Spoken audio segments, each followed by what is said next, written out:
महालक्ष्मिకి నీరజాలయమునకు నీరాజెను నీరాజెను నీరాజెను క్షీరాబ్ది కన్యకకు శ్రీ మహాలక్ష్మికి నీరజాలయమునకు నీరాజెను నీరాజెను నీరాజెను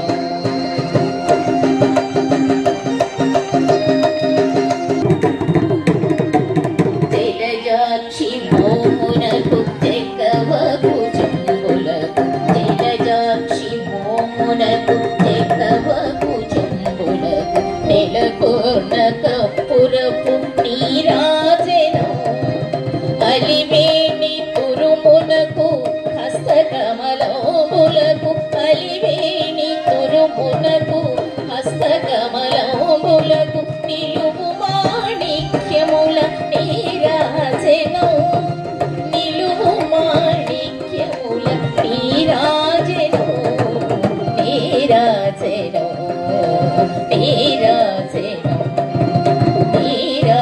welcome to Q news. ఉమ్మడి పాలమూరు జిల్లా అలంపూర్ నియోజకవర్గంలోని జోగులాంబ అమ్మవారి ఆలయంలో నవరాత్రులు వేడుకలు చాలా ఘనంగా జరుగుతున్నాయి. ఈ నవరాత్రుల వేడుకల గురించి మన దగ్గర ఈవో దీప్తి గారు ఉన్నారు. వారిని అడిగి తెలుసుకుందాం. చెప్పండి మేడం. అందరికీ నమస్కారం. ముందుగా భక్తులందరికీ దేవీ శరన్నవరాత్రి ఉత్సవాల శుభాకాంక్షలు, స్వాగతం.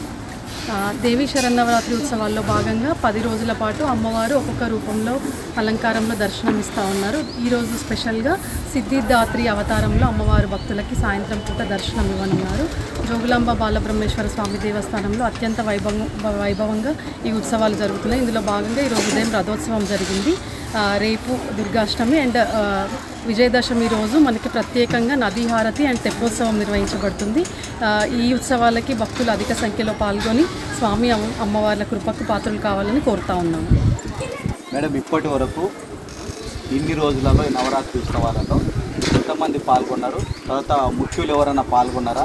పాల్గొన్న తర్వాత ఈ దేవస్థాన ఆలయ అభివృద్ధి కోసం ఎవరెవరు ఏమైనా డొనేట్ చేస్తున్నారా? లేకపోతే ఆలయ అభివృద్ధి కోసం ఇంకేమైనా సహకరిస్తామని మీతో ఏమైనా? ముఖ్యంగా ప్రతిరోజు 2 నుంచి 3 వేల మంది భక్తులు and weekends holidays public holidays ఉన్న రోజుల్లో 5,000 నుంచి 7,000 మంది భక్తులు దర్శనం చేసుకున్నట్టు మాకు రికార్డ్స్లో ఉంటుంది.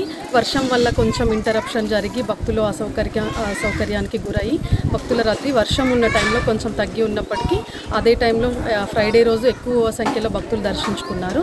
దీంట్లో భాగంగా ఒకరోజు సీఎం సతీమణి వారి ఫ్యామిలీతో టెంపుల్కి దర్శనానికి వచ్చున్నారు.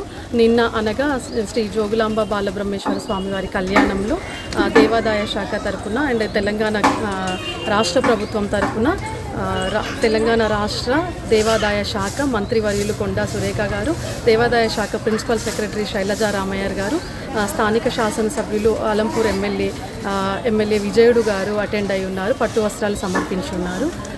దేవాదాయ శాఖ తరపున అండ్ ప్రభుత్వం తరపున దేవాలయ అభివృద్ధికి 100% సహకరిస్తామని, అభివృద్ధికి కృషి చేస్తామని దేవాదాయ శాఖ మంత్రివర్యులు తెలిపి ఉన్నారు. ఇప్పటికే మాస్టర్ ప్లాన్లో భాగంగా 2 DPRల పైన చర్చ రెడీ అయ్యింది. దాని ఫైనల్ అప్రూవల్ కోసం పెండింగ్లో ఉందని కూడా చెప్పి ఉన్నారు. అది అప్రూవల్ రాగానే సీఎం గారి నుంచి శాంక్షన్ తీసుకొని వర్క్ స్టార్ట్ చేస్తామని చెప్పి ఉన్నారు. మీరు ఛార్జ్ తీసుకున్న తర్వాత ఇప్పటి వరకు డెవలప్మెంట్ ఏం చేశారు? ఈ భవిష్యత్తులో ఇంకేమైనా డెవలప్మెంట్ చేసే అవకాశాలు ఇంకేమైనా ఉందా? అంటే ఈ ఉత్సవాలు నేను జాయిన్ అయ్యి ఒక 1 మంత్ అవుతా ఉంది. వచ్చినప్పటి నుంచి ఉత్సవాల పైన ఫోకస్ చేసి ఉన్నాము. అర్చకుల యొక్క సిబ్బంది కొరత ఉంది అని చెప్పేసి రిక్రూట్మెంట్కి 2022లో రిక్రూట్మెంట్ కోసం నోటిఫికేషన్ ఇచ్చిన ఫైల్ని శ్రీయుత కమిషనర్ గారు క్లియర్ చేయమని చెప్పి ఉన్నారు. దానికోసం రిక్రూట్మెంట్ కూడా నిర్వహించి ఉన్నాం. త్వరలో అర్చకులకి అండ్ కుక్ అంటే వంట స్వామి కోసము అండ్ బాజా వాళ్ళ కోసము నోటిఫికేషన్లో ఫిల్ చేయడానికి త్వరలో అపాయింట్మెంట్ ఆర్డర్స్ ఇవ్వడానికి సిద్ధం చేస్తున్నాము. దాంతోపాటుగా భక్తులకి సౌకర్యాలు పెంచడానికి అండ్ అమ్మవారి ఆలయ ప్రాంగణాన్ని విశాలంగా చేయడానికి అన్ని ప్రణాళికలు సిద్ధం చేశాము. భవిష్యత్తులో వాటిని క్షేత్రస్థాయిలో ఇంప్లిమెంట్ అయ్యేటట్టు చర్యలు తీసుకోవడానికి ప్రయత్నం చేస్తాము.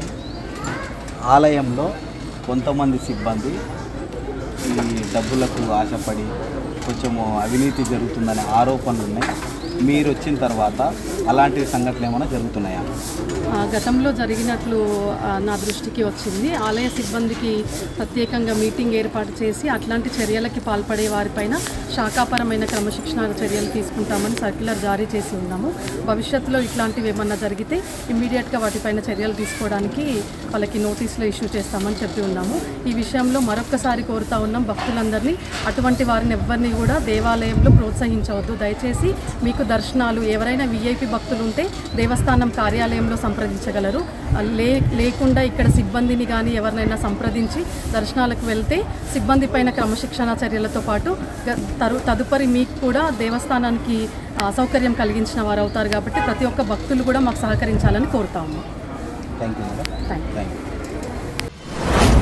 మీ వ్యాపారం అభివృద్ధి కావాలని కోరుకుంటున్నారా?